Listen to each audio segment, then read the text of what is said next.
Shalom Bapak Ibu dikasih Tuhan, jumpa lagi bersama dengan saya di dalam acara Sahabat Sapa Hamba Tuhan GSJA Karismata. Nah Bapak Ibu dikasih Tuhan, kepada Bapak Ibu Saudara semua yang saat ini melihat tayangan ini dimanapun Bapak Ibu Saudara saat ini berada, Shalom, bagaimana kabarnya? Ya berdoa kita semuanya di dalam perlindungan Tuhan karena Allah yang akan menjaga dan memelihara hidup kita. Nah Bapak Ibu dikasih Tuhan, pada malam hari ini kita akan berbicara tentang masalah mengasihi Tuhan. Mengapa mengasihi Tuhan itu sangat penting dalam kehidupan kita? Karena memang satu perintah yang sering kita dengar dalam kehidupan kita adalah bahwa kasihilah Tuhan Allahmu dengan segenap hatimu, dengan segenap jiwamu, dengan segenap kekuatanmu. Ini adalah satu perintah yang sering kita dengar dan bahkan ini adalah menjadi hukum utama dan terutama bagi setiap orang percaya. Bagaimana kita harus bisa mengasihi Allah di dalam setiap kehidupan kita.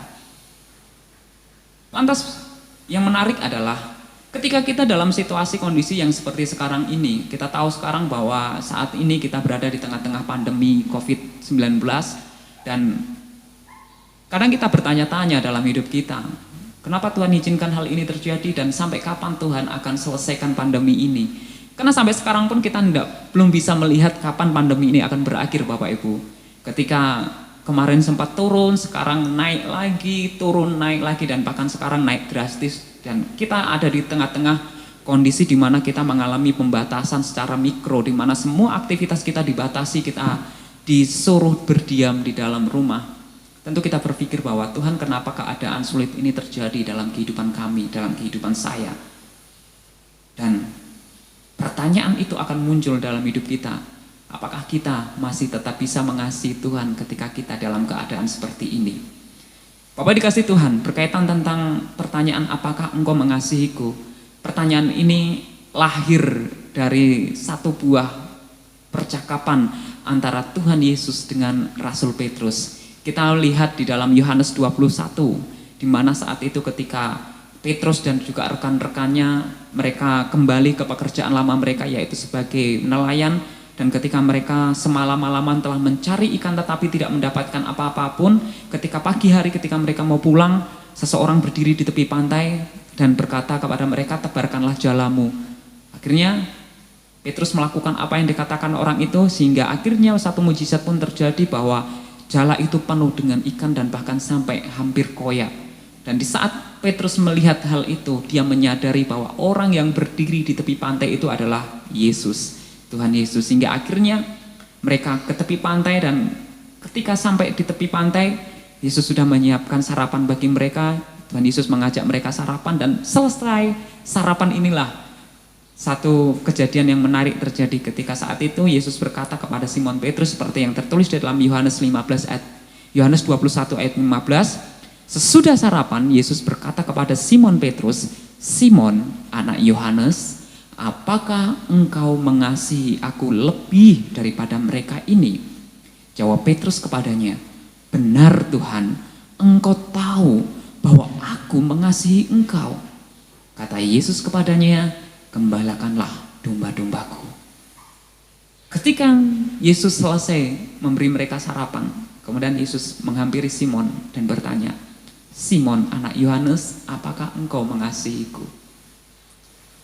Bapak Ibu dikasih Tuhan, pernahkah kita membayangkan bahwa bagaimana jika Yesus datang kepada kita dan kemudian Yesus bertanya kepada kita, apakah engkau mengasihiku? Jawaban apakah yang akan kita berikan kepada Yesus saat itu? Tentu kita akan berkata seperti yang Simon lakukan, yaitu benar Tuhan, engkau mengetahuinya bahwa aku mengasihi engkau. Karena semua orang pasti ingin mengasihi Tuhan di dalam kehidupannya. Dan mengasihi Tuhan ini adalah menjadi sesuatu hal yang penting dalam kehidupan kita sebagai orang percaya. Tapi yang menarik adalah di bagian Yohanes 21 ayat 15 ini kita melihat dua hal yang menarik yang akan kita renungkan pada malam hari ini. Yang pertama adalah bagaimana tentang pertanyaan apakah engkau mengasihi aku, dan satu perintah, gembalakanlah domba-dombaku. Yang pertama adalah tentang bagaimana mengasihi Tuhan. Tentu semua orang Kristen, orang percaya, mereka akan berkata bahwa saya mengasihi Tuhan, saya mengasihi Tuhan. Tetapi bagaimana cara kita mengukur kasih kita kepada Tuhan? Apakah kita benar-benar mengasihi Tuhan atau hanya itu sekedar lip service saja atau sekedar ucapan saja dalam bibir kita, tetapi dalam kenyataannya kita tidak melakukannya. Satu permasalahan yang harus kita temui adalah bagaimana mengasihi Allah yang tidak terlihat oleh kita. Tidak ada satupun orang yang bisa melihat Allah. Dan salah satu yang menarik adalah manusia itu cenderung mendasarkan segala sesuatu berdasarkan apa yang mereka lihat. Itu kenapa firman Tuhan berkata bahwa manusia melihat apa yang nampak oleh mata, tetapi Tuhan melihat hati. Memang benar manusia itu sadar tidak sadar, suka tidak suka, penilaian berdasarkan apa yang mereka lihat itu akan selalu mempengaruhi apa yang akan mereka lakukan. Itu kenapa Bapak Ibu dikasihi Tuhan, bahwa ketika manusia itu bertindak, itu selalu berdasarkan apa yang mereka lihat terlebih dulu. Dan menjadi pertanyaan dalam hidup kita adalah bagaimana kita bisa mengasihi Allah yang tidak pernah kita lihat. Tentu ini akan menjadi satu perkara yang dalam hidup kita, saya ingin mengasihi Allah, tetapi bagaimana kita bisa mengasihi Allah yang tidak terlihat? Itu kenapa firman Tuhan berkata bahwa dalam 1 Yohanes 4 ayat 20 sampai 21 berkata seperti ini. Jikalau seorang berkata, aku mengasihi Allah dan ia membenci saudaranya, maka ia adalah pendusta. Karena barang siapa tidak mengasihi saudaranya yang dilihatnya, tidak mungkin mengasihi Allah yang tidak dilihatnya. Dan perintah ini kita terima dari Dia. Barang siapa mengasihi Allah, ia harus juga mengasihi saudaranya. Inilah yang harus kita perhatikan, bagaimana cara kita mengasihi Allah yang tidak terlihat, yaitu dengan mengasihi sesama kita yang kita bisa lihat setiap hari. Karena firman Tuhan juga berkata bahwa ketika kita mengasihi Allah, berarti kita juga harus bisa mengasihi sesama kita. Akan sangat mustahil kita bisa berkata bahwa saya mengasihi Allah, tetapi dengan saudara sesama kita yang terlihat oleh mata kita, kita tidak bisa mengasihi mereka. Bagaimana mungkin kita bisa mengasihi Allah yang tidak terlihat oleh mata kita, sedangkan saudara kita, sesama kita yang setiap hari kita lihat, kita tidak bisa mengasihi mereka. Itu kenapa 1 Yohanes 4 ayat 20 sampai 21 berkata bahwa kita akan menjadi pendusta ketika kita berkata bahwa saya mengasihi Allah, tetapi kita tidak bisa mengasihi sesama kita. Jadi bagaimana cara kita mengasihi Allah yang tidak terlihat? Yang pertama dan caranya adalah kasihilah sesama kita yang terlihat oleh mata kita. Karena Allah sendiri juga menyuruh kita bahwa dalam hukumnya yang kedua, yaitu dalam Matius 20 ayat 22 ayat 39 berkata bahwa dan hukum yang kedua yang sama dengan itu, yang sama dengan kasihilah Allah dengan segenap hatimu, dengan segenap jiwamu, dengan segenap kekuatanmu, ialah kasihilah sesamamu manusia seperti dirimu sendiri. Dengan hal ini Tuhan Yesus berkata bahwa cara kita mengasihi Allah yang tidak kita lihat, cara kita mengasihi Allah itu sama dapat kita tunjukkan dengan cara kita mengasihi sesama kita. Jadi bayangkan ketika Tuhan Yesus datang kepada kita dan bertanya kepada kita, apakah engkau mengasihiku? Tentu kita akan menjawab, benar Tuhan, aku mengasihi engkau. Tetapi kita harus ingat, mengasihi Tuhan berarti juga harus mengasihi sesama kita. Apakah ketika kita berkata bahwa saya mengasihi engkau Tuhan, tetapi dengan saudara seiman kita masih suka berantem, saling membenci, saling memusuhi, saling marah-marahan? Apakah benar kita mengasihi Tuhan jika keadaan kita seperti itu? Firman Tuhan katakan bahwa kita akan menjadi pendusta jika kita berlaku seperti itu. Jadi dari pertanyaan apakah engkau mengasihiku, tentu kita akan menjawab kita mengasihi Tuhan. Tetapi bagaimana kita mengasihi Tuhan yang tidak kita lihat, yaitu dengan cara kita mengasihi sesama kita yang terlihat oleh mata kita. Jadi kasih kita kepada Tuhan itu juga harus bisa kita tunjukkan kepada sesama kita. Karena ketika kita mengasihi Tuhan, maka secara otomatis kita juga akan mengasihi sesama kita. Love God, love people. Hal ini tidak akan bisa dipisahkan bahwa saya hanya pengen mengasihi Tuhan tetapi saya tidak mau mengasihi sesama saya. Tidak bisa seperti itu. Kalau kita mengasihi Allah, berarti kita juga harus mengasihi sesama kita. Itu sudah jadi satu paket komplit. Di mana firman Tuhan katakan bahwa dan hukum kedua yang sama dengan itu, yang hukum pertama. Berarti dua hal ini tidak bisa dipisahkan. Kalau kita mengasihi Allah dengan segenap hati, jiwa dan pikiran kekuatan kita, maka kita juga harus bisa mengasihi sesama kita manusia. Lantas yang menjadi hal berikutnya adalah standar kita dalam kita mengasihi sesama kita. Standar kita mengasihi sesama kita itu bukan berdasarkan apa yang telah kita terima dari orang itu. Orang dunia itu memakai prinsip untung dan rugi. Saya bisa terima engkau kalau engkau menguntungkan buat saya, tetapi kalau engkau merugikan buat saya, maka saya akan menolak engkau. Standar kasih kita bukan seperti kasih yang seperti itu, tetapi standar kasih kita, firman Tuhan mengatakan bahwa kasihilah sesamamu manusia seperti dirimu sendiri. Berarti standar yang kita pakai adalah ke diri kita sendiri.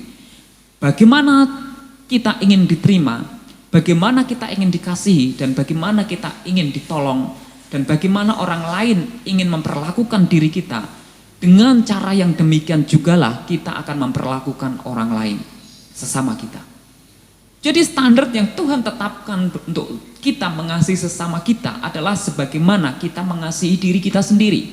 Itu kenapa untuk kita yang egois, semakin kita pengen orang mengasihi kita, maka semakin juga kita harus mengasihi orang yang ada di sekitar kita. Ini akan menghindarkan kita dari sikap egois, mementingkan diri sendiri. Karena kita sadar bahwa seberapa pengen saya mengasihi diri saya, maka sebegitu juga saya harus mengasihi sesama saya. Jadi kita sadar bahwa mengasihi Tuhan itu juga berarti mengasihi sesama kita. Jadi Bapak Ibu sudah punya bayangan bagaimana jika hari ini atau suatu saat Yesus datang kepada kita dan bertanya bahwa apakah engkau mengasihiku? Jawaban apa yang harus kita beri? Tentu kita akan berkata, benar Tuhan, aku mengasihi engkau. Tetapi kasih kita kepada Tuhan itu seperti apa? Apakah itu memang benar-benar kasih yang nyata atau hanya sekedar yang lahir dari bibir saja? Karena kita tahu ketika kita mengasihi Tuhan, berarti kita juga harus mengasihi sesama kita. Firman Tuhan katakan bahwa kita itu akan jadi pendusta jika kita berkata aku mengasihi Allah, tetapi dengan saudara yang terlihat oleh kita, kita tidak bisa mengasihi kita, tidak bisa mengasihi mereka. Bagaimana kita bisa mengasihi Allah yang tidak terlihat oleh mata kita, sedangkan sesama kita, saudara kita yang terlihat oleh mata kita, kita tidak bisa mengasihi mereka. Jadi mengasihi Tuhan itu berarti juga mengasihi sesama kita. Kemudian yang kedua adalah perintah tentang gembalakanlah domba-dombaku.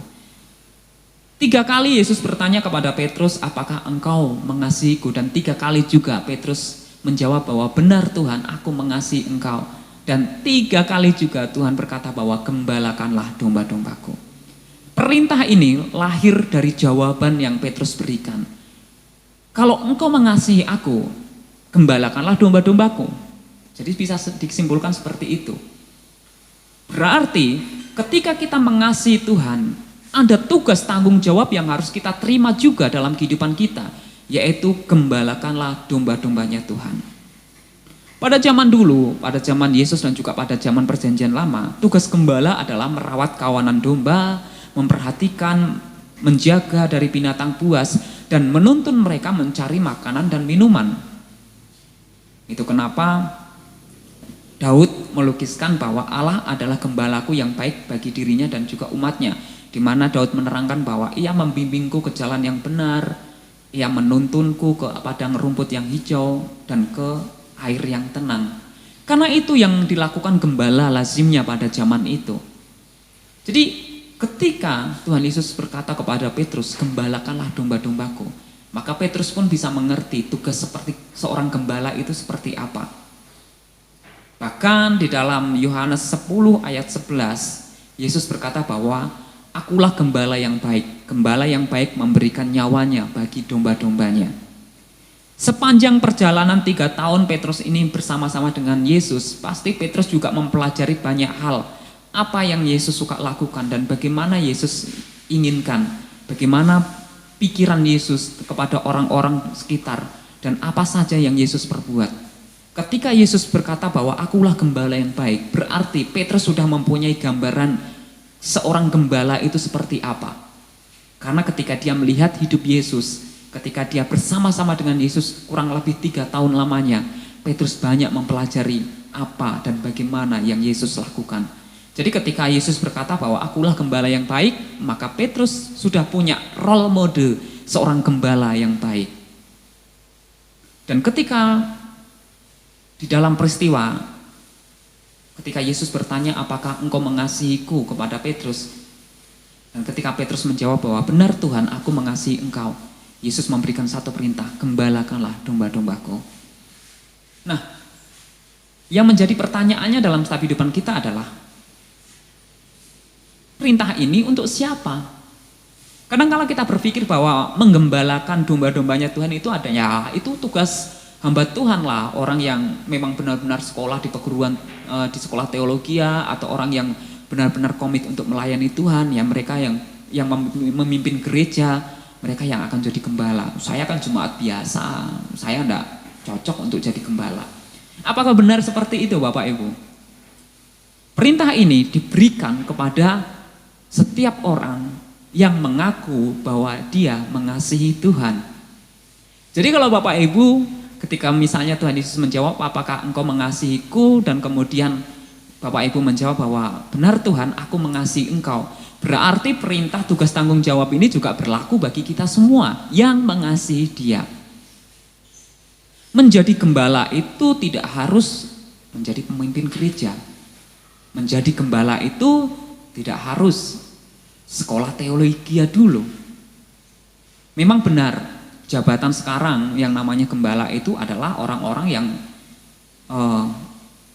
memiliki kedudukan posisi di dalam gereja. Tetapi saya tidak membicarakan tentang posisi, saya tidak membicarakan tentang jabatan, tetapi saya membicarakan tentang tugas tanggung jawab yang Yesus berikan kepada orang yang mengasihi Dia. Siapapun kita adalah gembala bagi sesama kita. Firman Tuhan berkata bahwa di dalam Yohanes 14 ayat 15, jika kamu mengasihi aku, kamu akan menuruti segala perintahku.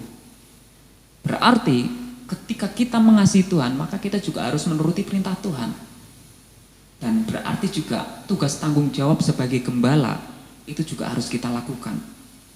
Bagaimana caranya kita bisa menjadi gembala bagi sesama kita? Misalnya, Bapak Ibu yang adalah orang tua, Bapak Ibu adalah gembala bagi anak-anak Bapak Ibu, di mana Bapak Ibu harus menjaga mereka, memelihara mereka, menuntun mereka untuk semakin mengenal Tuhan, memberikan makanan, baik itu secara jasmani maupun rohani. Bapak Ibu adalah gembala bagi anak-anak. Ketika Bapak Ibu di perusahaan, di pekerjaan, Bapak Ibu punya karyawan, Bapak Ibu adalah gembala bagi mereka. Bagaimana Bapak Ibu harus merawat mereka, menjaga mereka, menuntun mereka ke jalan yang benar. Itu adalah tugas gembala yang Tuhan berikan kepada kita. Ketika kita sebagai masyarakat, kita adalah gembala bagi tetangga kita. Ketika kita tahu mana jalan yang benar, maka sudah menjadi tugas tanggung jawab kita untuk kita menuntun mereka ke jalan yang benar, bukan? Bukankah itu tugas seorang gembala? Menuntun kawanan domba supaya berada di jalan yang benar dan aman. Itu kenapa kita adalah gembala bagi sesama kita. Masing-masing kita berusaha untuk merawat, menjaga, memelihara satu sama lainnya. Bukankah Allah memerintahkan kita untuk saling mengasihi, saling menolong, saling memperhatikan, saling menghormati, dan saling memberkati satu sama lain? Ketika kita saling menolong, menjaga, memperhatikan, kita menjadi gembala bagi orang lain. Itu kenapa tidak harus tunggu untuk saya sekolah teologi dulu. Tidak harus tunggu saya harus punya kedudukan sebagai pemimpin gereja dulu baru saya mau melakukan penggembalaan artinya. Tapi Bapak Ibu dikasih Tuhan, dimanapun kita berada, apapun yang kita lakukan, gembalakanlah domba-domba Tuhan itu dengan sepenuh hati. Bapak Ibu yang sebagai orang tua, gembalakanlah anak-anak Bapak Ibu dengan sepenuh hati. Bapak Ibu yang bekerja, memiliki karyawan, gembalakanlah karyawan Bapak Ibu dengan sepenuh hati. Dan Bapak Ibu yang hidup sebagai masyarakat berdampingan dengan orang lain, gembalakanlah sesama kita dengan sepenuh hati. Pimpinlah mereka ke jalan yang benar. Sekali lagi saya bukan berbicara tentang masalah jabatan atau posisi, tetapi bagaimana peran kita sebagai seorang yang akan menggembalakan domba-domba. Bapak dikasih Tuhan, ketika kita dalam posisi situasi yang sulit seperti ini, ketika kita dalam kondisi pandemi karena virus corona, apakah kita hidup hanya untuk memperhatikan diri kita sendiri, ataukah kita hidup juga untuk sesama kita sendiri yang tahu? Tetapi yang pasti adalah ketika Tuhan bertanya kepada Simon Petrus, apakah engkau mengasihiku? Dan Simon Petrus berkata, aku mengasihi engkau Tuhan. Maka Tuhan memberikan tugas tanggung jawab, gembalakanlah domba-dombaku. Hal yang sama juga terjadi, berlaku untuk kita. Ketika kita berkata bahwa Tuhan, aku mengasihi engkau. Dan ketika kita menjawab, ketika Tuhan bertanya apakah engkau mengasihi aku, dan kita berkata bahwa Tuhan, aku mengasihi engkau, maka Tuhan akan memberikan tugas tanggung jawab itu juga dalam hidup kita. Gembalakanlah domba-dombaku. Sebagai gembala, kita harus memelihara, memperhatikan, merawat, dan menjaga. Pernahkah kita melihat sesama kita ketika dalam keadaan sulit sekalipun seperti ini, kita harus bisa mengasihi sesama kita. Karena mustahil bagi kita untuk kita mengasihi Allah yang tidak terlihat oleh mata kita, kalau sesama kita yang terlihat oleh mata kita tidak bisa mengasihi mereka. Firman Tuhan katakan kita akan menjadi seorang pendusta. Jadi Bapak Ibu dikasih Tuhan, dalam pandemi corona COVID-19 ini bukan berbicara tentang siapa yang kuat akan bertahan dan yang lemah akan tersingkirkan. Kita tidak akan pernah memakai hukum rimba ini dalam kehidupan kita. Itu kenapa pandemi corona ini bukan berbicara tentang siapa yang kuat, siapa yang lemah. Melainkan dalam pandemi ini berbicara tentang seberapa besar kita peduli. Kita peduli kepada diri kita, tetapi juga peduli kepada orang-orang di sekitar kita. Ketika kita memakai masker, kita peduli akan diri kita, tetapi kita juga peduli kepada orang-orang sekitar kita. Ketika kita menjaga kesehatan, melakukan protokol kesehatan, kita menjaga diri kita, tetapi juga kita menjaga orang-orang yang kita sayang. Tetapi Bapak-Bapak dikasih Tuhan, dalam pandemi ini kita juga dituntut untuk mengasihi saudara-saudara kita. Mari perhatikan mereka. Coba tengok kanan dan kiri. Apakah mereka bisa makan? Apakah mereka bisa minum? Apakah mereka merasa aman?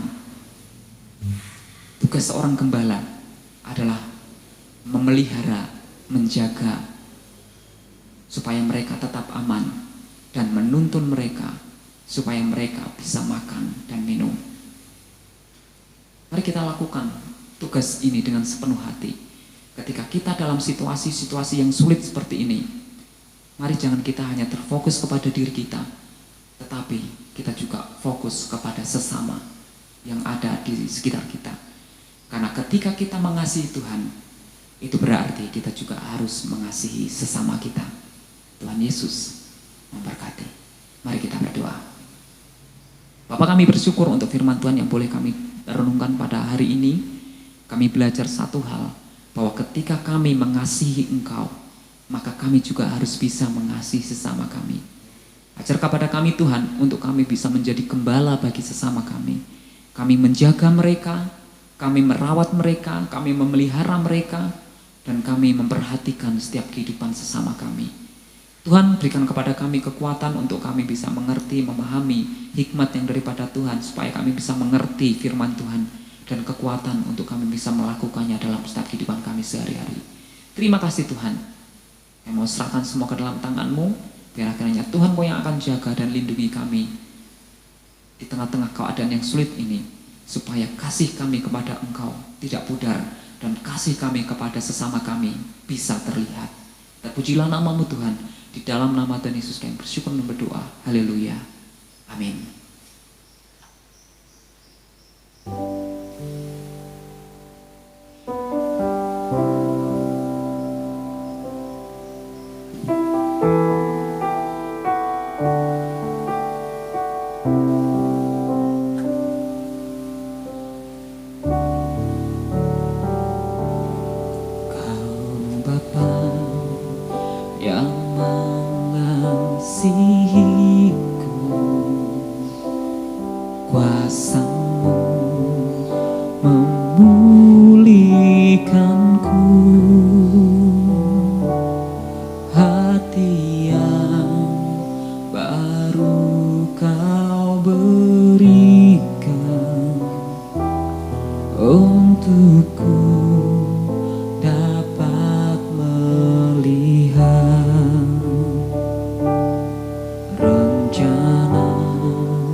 Kau ada di setiap jalan.